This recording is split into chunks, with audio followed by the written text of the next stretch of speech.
Hey folks, this is Brian, and welcome to Flight Tip Friday. This is the only place for aviators with a limited attention span. This is episode 1 of hopefully many to come. This one is titled, A Cruel Hoax. A Cruel Hoax. Do you remember where you were on May the 1st, 2017? It's not an overly memorable date, but one that affects us aviators anyway. This is the day the basic med rules went into effect. Of course. Until that day, as aviators, we had to abide by the medical requirements of visiting our favorite AME every 5 years. Of course, if we were still young, and when youth no longer graced us, we have to do it every 2 years. But now, basic med is available, and the process should be, well, basic, right? Or so you'd think.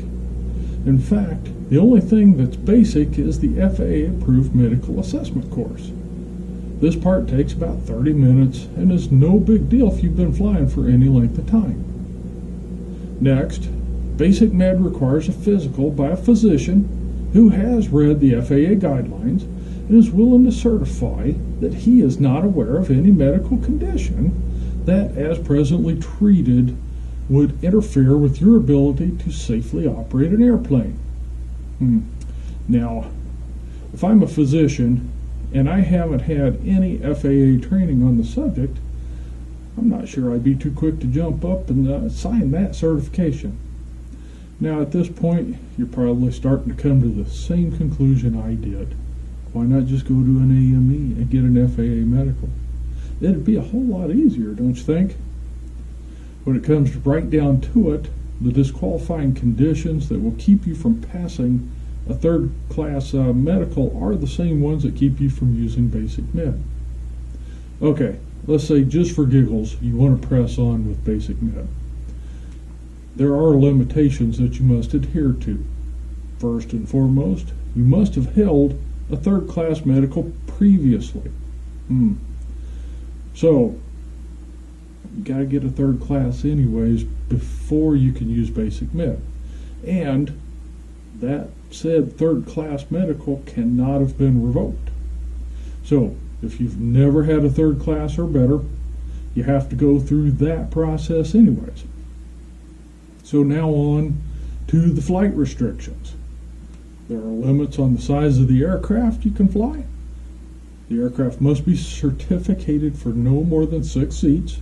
Alright, so you can't take seats out. If you got 7 or more, you can't take out seats to where you only have 6. Also, you can't limit yourself to only 6 people on board. So if you got 8 seats, you can't limit yourself to six seats. That's not meeting the rules. Now, there's a limit. FAA in their greatest wisdom here, there is a limit to 6 people on the aircraft, including you, the pilot. So that does kind of make sense. You're limited to 6 seats. You're also limited to 6 butts in seats, so that should work out. The maximum certificated takeoff weight is 6,000 pounds. All right, you should be starting to see a trend that proves basic med is evil. 6 seats, 6 people, 6,000 pounds. All right, on the bright side, you're not limited by the number of engines, horsepower, pistons, or turbine. Applies to helicopters just the same. So, with all these evil limitations, what can we do with basic med? Well, you can fly both VFR and IFR up to 18,000 feet, so no Class A for you. You can fly up to an indicated airspeed of 250 knots. Even if the airplane is capable of more, the pilot is not. The pilot is speed limited to 250 knots. You cannot operate for compensation or hire, so that is similar to what you can do with a third-class medical and a private ticket anyways. So, seems to me, basic med is the cruel hoax. If you had a dream of getting back into the cockpit after your medical was denied or revoked, yeah, you're out of luck. You need to go back through the process, get your third class reinstated. If you're hoping to make the overall process simpler, yeah, I think you're out of luck there too. If anything, it has become more complicated with the addition of trying to find a family physician who will certify you are good to go when he or she has not been trained on aeromedical things.